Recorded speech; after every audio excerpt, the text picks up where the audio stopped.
যিসকল যি ৰাষ্ট্ৰৰ পৰা আহিছে তেওঁলোকক পঠিয়াওক। কিন্তু মহোদয়, এই প্ৰক্ৰিয়া চলাবলৈ গৈ বৈধ ভাৰতীয় নাগৰিক, যিসকলৰ মা দেউতা ভাই ভনী সকলোৱে দেশত, যিসকলৰ যুগ যুগান্তৰত কোনো দিনেই সম্পৰ্ক নাই অন্য কোনো ৰাষ্ট্ৰৰ সৈতে নতুবা বাংলাদেশৰ সৈতে, তেওঁলোককো বাংলাদেশৰ সীমান্ত পাৰ কৰি দিয়া হৈছে। মহোদয়, দেখা গৈছে যে যেতিয়া মৰিগাঁও জিলাৰ খান্দা পুখুৰী গাঁৱত খাইৰুল ইছলামক যেতিয়া পুছবেক কৰা হৈছিল, তেওঁ এজন শিক্ষক, আৰু সেই পুছবেক কৰাৰ সময়ত BSF পৰ্যন্ত বিচলিত কৰি তেওঁলোকৰ জৰিয়তে প্ৰেছ বিবৃতি দিয়া হ'ল যে তেওঁলোকে বাংলাদেশৰ পৰা আহি আছিল আৰু তাৰ পৰা পুছবেক কৰা হ'ল। মহোদয়, ভাৰত ৰাষ্ট্ৰৰ এটি প্ৰশাসনিক আৰু সুৰক্ষাৰ ব্যৱস্থাই যদি এই ধৰণৰ মিছাৰ আশ্ৰয় ল'ব লাগে কেৱল অসম চৰকাৰৰ প্ৰেছাৰত নতুবা তেওঁলোকে দিয়া ডিক্টেশ্যনত, তেনেহ'লে ইয়াতকৈ আৰু প্ৰশাসন মহোদয় একো থাকিব নোৱাৰে। আমি AIUDF দল বিদেশীৰ বিৰুদ্ধে, আমি কোনো এজন বিদেশী 1971 চনৰ পিছত অহাসকলৰ পক্ষত নহয়, চাহে তেওঁ হিন্দু হওক, চাহে তেওঁ মুছলমান হওক, তেওঁ কোনো জাতিৰ হওক। আজি ইয়াৰ পৰা আজি যদি মই সেইফালে থাকিলোহেঁতেন, অন্তত আমি এটা প্ৰস্তাৱ ল'লোহেঁতেন যে এই ডি ভোটাৰ সমস্যা, ৰেফাৰেঞ্চ কেছৰ সমস্যা যিসকল সৃষ্টি কৰিছিল তেওঁলোকৰ বিৰুদ্ধে আমি ধিক্কাৰৰ প্ৰস্তাৱ ল'লোহেঁতেন। যিসকল প্ৰতিপালন কৰিছিল, যিসকল আজিও কিজানি তেওঁলোকে অপজিশ্যনত থাকিব পাৰে, যিসকলে এইটো লালন পালন কৰিছিল, যিসকলে তেওঁলোকৰ ভোট লৈছিল, তাৰ পিছতো যিসকলে এই সমস্যাটো কোনোদিনে সমাধান কৰিবলৈ চেষ্টা কৰা নাই, তেওঁলোকৰ বিৰুদ্ধে আমি ধিক্কাৰ প্ৰস্তাৱ ল'লোহেঁতেন। যিসকলে ডিটেনশ্যন কেম্প বনাইছিল তেওঁলোকৰ বিৰুদ্ধে ধিক্কাৰ প্ৰস্তাৱ ল'লোহেঁতেন। মহোদয়, মোৰ সমষ্টিৰ গুমা গাঁৱৰ আব্দুল খালেক তাৰাবাৰী থানাৰ অন্তৰ্গত, তেখেতে বেইলত আছিল 2 বছৰ 20 দিন। তেখেতে ডিটেনশ্যন কেম্প খাটি হোৱাৰ পিছত বেইলত থকাৰ পিছতো আজিৰ দিনতো তেওঁক ডিটেনশ্যন কেম্পত বন্দী কৰি ৰখা হৈছে। না তেওঁৰ পৰিয়ালৰ সৈতে বিগত 20টা দিনত তেওঁ সম্পৰ্ক কৰিব দিয়া হৈছে, না তেওঁৰ ঘৰৰ মানুহৰ সৈতে কোনো কথা বতৰা বা আইনজীৱীৰ সৈতে কথা বতৰা পাতিব দিয়া হৈছে। বোধহয় প্ৰত্যাৱৰ্তন চুক্তিৰ জৰিয়তে আন্তঃৰাষ্ট্ৰীয় যিসমূহ ট্ৰিটি আছে, ইউনিভাৰ্চেল হিউমেন ৰাইট ডিক্লাৰেশ্যন আছে, জেনেভা কনভেনশ্যনৰ কথা বতৰাবিলাক আছে, এইবিলাক সকলোখিনি সামৰি প্ৰত্যাৱৰ্তন চুক্তিৰ জৰিয়তে যদি কোনো বিদেশী নাগৰিকক বহিষ্কাৰ কৰে তাত আমাক ক'বলগীয়া একো নাই। কিন্তু তেওঁলোকক সেই ৰাষ্ট্ৰই সমজি ল'ব লাগিব। আজি দেখা গৈছে যে অসমত যিসমূহ ট্ৰাইব্যুনেল চলাই থকা হৈছে, এই ট্ৰাইব্যুনেলসমূহ চৰকাৰৰ ডিক্টেশ্যনত চলি থাকে।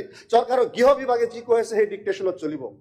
দেখা গৈছে যে সকলো প্ৰমাণ পাতি লৈ যোৱাৰ পিছতো ক'ৰবাত ক্লাৰিকেল মিষ্টেক, নাম বানান, বয়সৰ ডিছক্ৰিপেঞ্চি ইত্যাদি ইত্যাদি কাৰণত মানুহক বিদেশী বনাই দি থকা হৈছে। বোধহয় উচ্চতম ন্যায়ালয়ৰ গোচৰ চলি আছে, জামিনত আছে, তাৰ পিছতো মানুহজনক পুছবেক কৰি দিয়া হৈ আছে। সেই মানুহজনক ঘূৰাই আনিব কোনে এতিয়া? আজি তেওঁক ন্যায় কোনে দিব?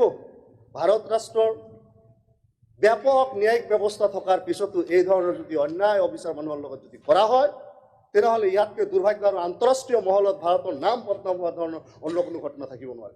যি সময়ত ভাৰত বিশ্বগুৰু হ'বলৈ গৈ আছে, অসম শ্ৰেষ্ঠ 5খন ৰাজ্যৰ ভিতৰত এখন ৰাজ্য হ'বলৈ গৈ আছে, মুখ্যমন্ত্ৰী বা চৰকাৰ তৰফৰ পৰা এই ধৰণৰ বিবৃতি জাৰি কৰা হয় আৰু তেওঁলোকে ফুলজাৰি মাৰি থাকে। আৰু সেই সময়ত যদি আমি মানৱ অধিকাৰ আৰু মানৱতাক যদি ভুলুণ্ঠিত কৰোঁ, সৰু যদি 9 মহীয়া কেঁচুৱা যদি কোলাত লৈ কাৰোবাক যদি ৰাতিৰ অন্ধকাৰত চোৰ ডকাইতৰ নিচিনা যদি এই দেশৰ পৰা পঠিয়াই দিওঁ, তেওঁলোকৰ এই ৰাষ্ট্ৰ ব্যতীত অন্য কোনো ৰাষ্ট্ৰ নাই, এই ঠাই ব্যতীত অন্য কোনো ঠাই নাই, এই ঠাইতে জন্ম তেওঁলোকে, এই ঠাইতে পুণ্যভূমি, এই ঠাইতে তেওঁলোকৰ মাতৃভূমি, তাৰ পিছত যদি তেওঁলোকক এই ধৰণৰ যদি অমানৱীয়ভাৱে বহিষ্কাৰ কৰা হয়, সেই ছবি এই সভ্য সমাজৰ কোনো এজন মানুহে চাই কিন্তু অন্তত চকুৰ পানী নোপোৱাকৈ থাকিব নোৱাৰে। কিন্তু আমি শাসন যন্ত্ৰ, ৰাষ্ট্ৰযন্ত্ৰ ইমানেই কি কঠোৰ হৈছোঁ যে সেই মানুহখিনিৰ বেদনা পৰ্যন্ত আমি অনুভৱ কৰিব নোৱাৰোঁ, তেওঁলোকৰ কথা পৰ্যন্ত যদি আমি বুজিব নোৱাৰোঁ, তেওঁলোকৰ ন্যায়িক ব্যৱস্থাৰ জৰিয়তে সুযোগ পৰ্যন্ত যদি আমি দিব নোৱাৰোঁ, তেওঁলোকক পানীৰ মাজত যদি থিয় কৰাই দিওঁ, ইয়াতকৈ মহোদয় লাজৰ বিষয় আৰু একো হ'ব নোৱাৰে।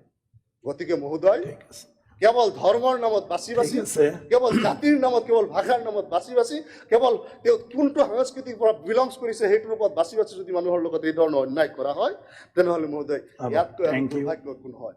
গতিকে মহোদয়, আজি এই সদনৰ জৰিয়তে আপোনাৰ মাৰফতত মই অনুৰোধ কৰিছোঁ যে যি ৰাষ্ট্ৰৰ পৰা যোনে আহিছে, যদি বাংলাদেশৰ পৰা আহিছে, তেওঁলোকৰ লগত উচিত কথা বতৰা পাতি তেওঁলোকক বিতৰণ কৰক, বাংলাদেশৰ লগত আলোচনা কৰক। দেখিছোঁ যে সংবাদ মাধ্যমত কথা বতৰাবিলাক আহিছে, যেতিয়া তেওঁলোকক ৰাতিৰ অন্ধকাৰত বৰ্ডাৰটো দাঙি কিনে পাৰ কৰি দিয়া হৈছে, তেতিয়া তেওঁলোকে কৈছে যে নাই, তেওঁলোকৰ নাগৰিক হ'লে তেওঁলোকে সমজি ল'ব, ভাৰতীয় নাগৰিকক কিয় সমজিব। আজিৰ দিনতো মহোদয় বহু ঠাইত বাংলাদেশৰ আমাৰ দেশৰ নাগৰিক তেওঁলোকে যিকোনো প্ৰকাৰে হওক তেওঁলোকক পাৰ কৰি দিয়া হৈছে, তেওঁলোকে তাতে অনাই বনাই অনাহাৰে অৰ্ধাহাৰে ঘূৰি আছে। তেওঁলোকৰ কাৰণে মহোদয় বিহিত ব্যৱস্থা গ্ৰহণ কৰিবলৈ আহ্বান জনাইছোঁ। Thank you, honourable chief minister.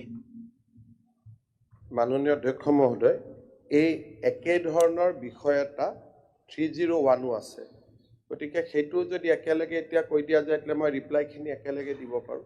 301 তাতে মই যিমান দূৰ জানো, এটা NRC সন্দৰ্ভত 301 এটা কংগ্ৰেছ দলৰ পৰা আছে, গতিকে সেইটো যদি আহি একেলগে একেলগে একেলগে কথাখিনি হয়।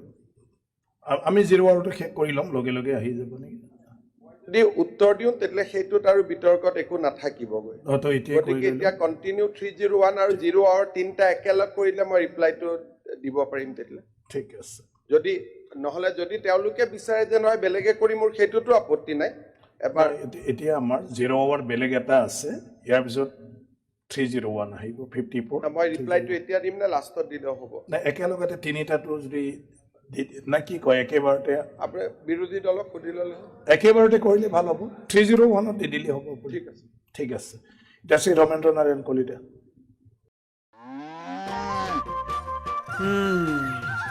মোৰ লখিমীকেইজনীয়ে ইমান বেছিকৈ গাখীৰ দিয়ে মনটো একেবাৰে ভাল লাগি যায় বিয়মৰ দানা খোৱাৰ পৰা মই বেছিকৈ লাভৱান হৈছোঁ আপোনালোকেও বিয়মৰ দানা খুৱাওক আৰু এইটো বেছিকৈ লাভ কৰক